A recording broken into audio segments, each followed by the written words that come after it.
Welcome to the Separation Anxiety in Dogs Decoded podcast. I am your host, Ness Jones, and we'll be deep diving into all things separation anxiety. But before we get started, please make sure you like this episode, subscribe to the channel, and turn on your notifications so you never miss another one. And don't forget, if you are interested in joining my easy step-by-step training program to resolve separation anxiety in your dog, you'll find the link in the show notes. Now let's get started. In this episode, we are going to be talking about thresholds. We need to know what the dog's threshold is so we can work around them. So many of you might understand what a threshold is in terms of reactivity. So let's say your dog's reactive to other dogs and they have a distance away from the other dog before we see the reaction. So that is what we would call the threshold. So as your dog gets closer to the other dog, there's almost like a line in the sand where suddenly we start seeing your dog get uncomfortable because they're about to cross over that threshold. So with separation-related behaviors, the threshold, again, is basically the line in the sand. You might call it the panic line. But above that line, we see all the behaviors that distress us and also the dog. So whatever that may be for your dog, so barking, howling, crying, whining, soiling, even though they're house trained, destroying things, frantic attempts to escape, all those things, that's the threshold. That means the dog is over the threshold, over the line. Now, when we do this type of training, when I do this type of training with my clients, I call it the safe zone. So no, the dog is never going over threshold. And the reason for that is if the dog feels safe, then they feel confident about being home alone. So if the dog is fearful all the time, then it's just going to get worse and worse and worse. Imagine being faced with your fear. You're probably not going to get over it if you're over threshold.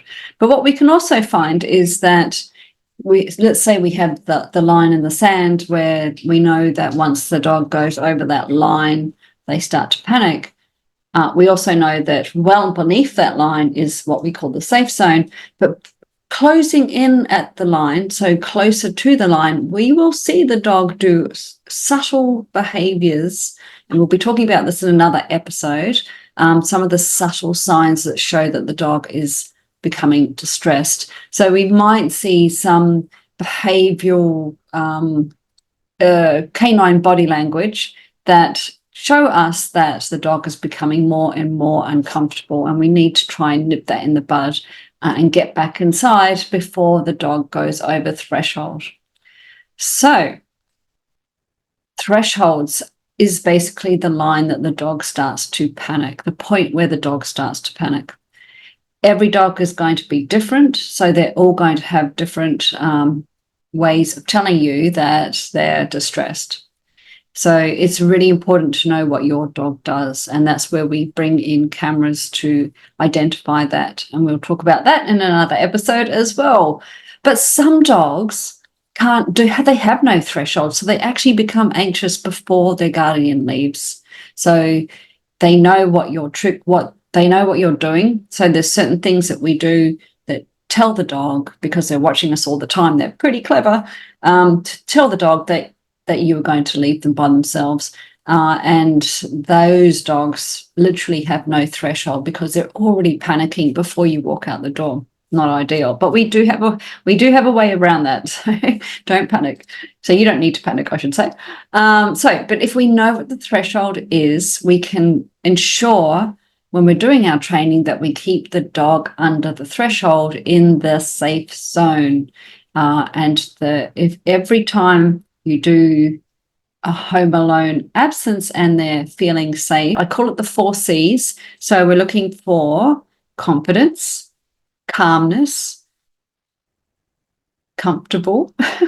The dog's feeling comfortable, and with the absence, I should say, just to be quite clear, and that they are consistent. And we will talk about consistency in another episode too. But for me, consistency is very, very important.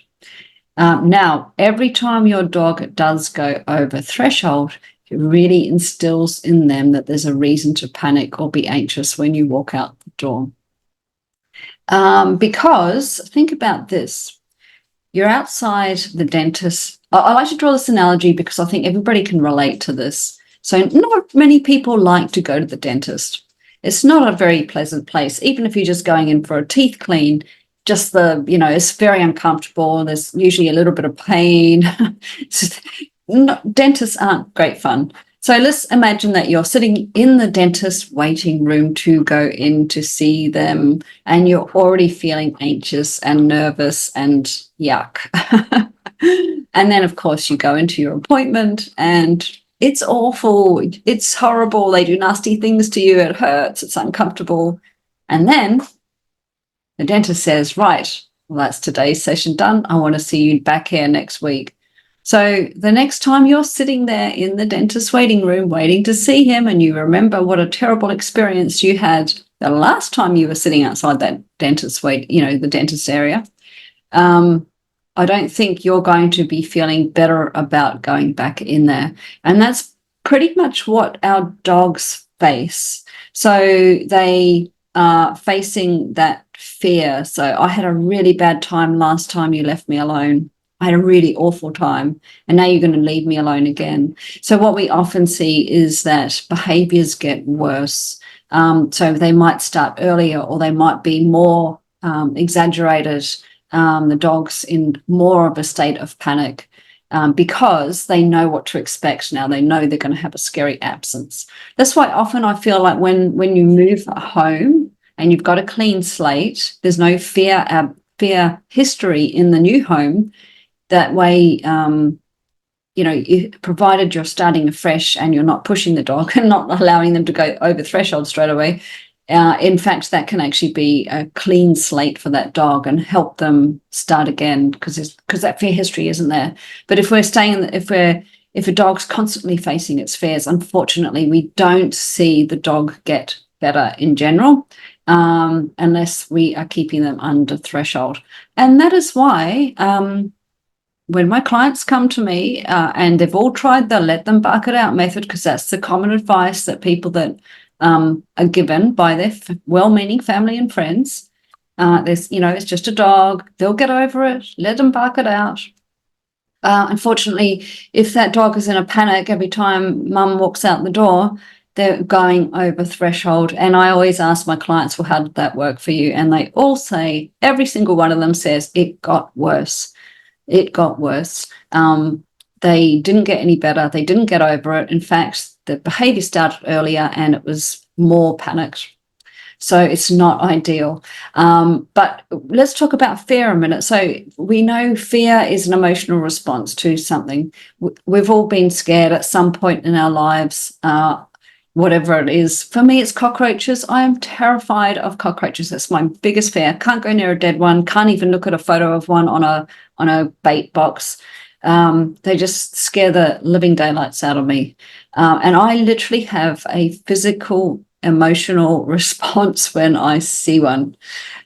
So we've got different responses, though, fear responses. We've got fight, we've got freeze, we've got fidget, fret, flight, and fawn. So what we might see with a dog in that respect, their fear response to being left by themselves or flight. Obviously, we know that some dogs try to escape, and sometimes they do that to the point of self-harm.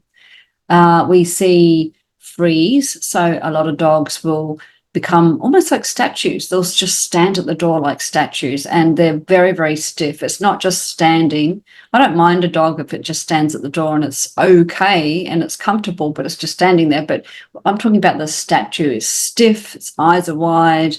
You can tell there's other things going on in its little mind. So we get that freeze response, the statue response. Fight. So I would probably put that in the category of a dog destroying something. So they're trying to get rid of this emotion, or they're trying to fight this the fear, and the way of responding to that is by maybe ripping up the couch. fidget or fret, we might see a dog start to play with a toy. Now, I always say play and panic can't coexist in the same world. However, if a dog, and so I really quite like a dog playing when the guardian is out. However, with some dogs, that play is more based in panic. So it's more what's the dog's play style like normally, if it was actually just playing and having a good time, as opposed to is the dog actually downloading its stress into the toy. And fawning. So some dogs will try to fawn, or even stop their guardians from leaving by fawning, maybe rolling on the floor and trying to be all cute, or maybe some dogs will actually tug at the dog's clothes. I have seen this on video too. I did an assessment once where we were doing an online Zoom assessment, so I could figure out what the dog's threshold was, and the dog was literally trying to stop his dad from walking out the door. He was literally, I wouldn't say nipping at his dad, but he was grabbing hold of his shorts and tugging a little bit. It was the funniest threshold assessment I've ever done. And it was, I mean, obviously we got past that and the dog was great and, made some really good progress with its training, and, it was fine to be left by itself. But that initial threshold assessment, I've never seen anything quite like it. Anyway, that's just a funny story. So, as I said, what happens if the dog is consistently going over threshold? The panic can start earlier. We can see escalation of behavior, and things may get worse instead of better. And the dog also, so think about this. This is really, really important. So I don't know if you can hear, but my dog is scratching in the background. But when we, whether it's us or whether it's a dog, are scared, if we're terrified, if we stop thinking, our thinking brain disappears. I've seen dogs, like my own dog, who's really worried when he hears thunder, and he's not there anymore.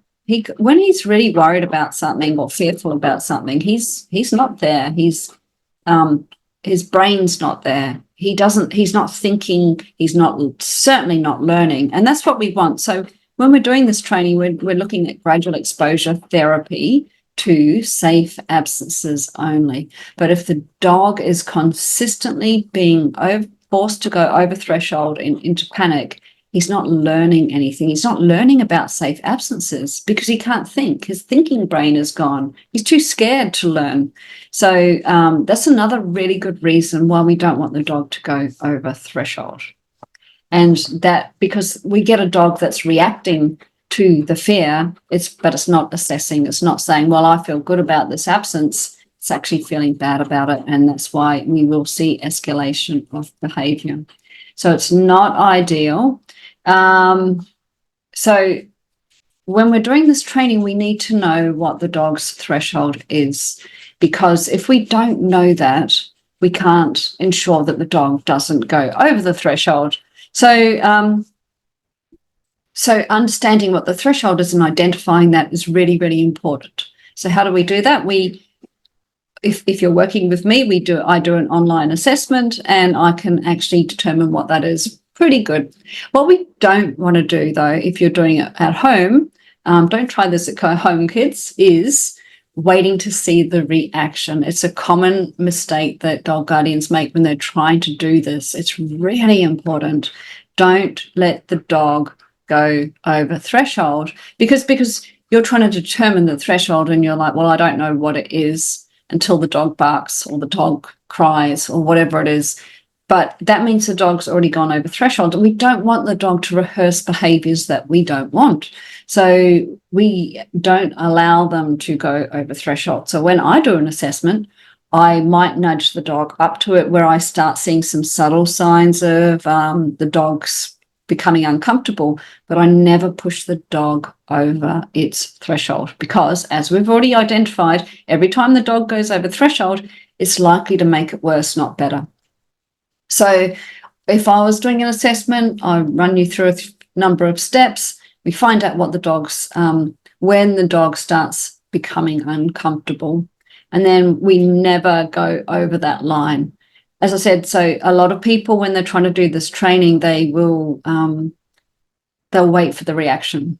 And that's just going to undermine your training. I had Slinky was a client of mine, mini fox terrier, and her guardians, were doing the training before they came to me. And that was one of the things they were doing. They were waiting for the reaction, and then they were coming back in. So they're like, oh, we've got 5 minutes. And let's see how long we've got now. And then, of course, the dog would start panicking, and then they'd say, oh, we better come back in. And that really undermined their training, and they never really moved forward at that point in time.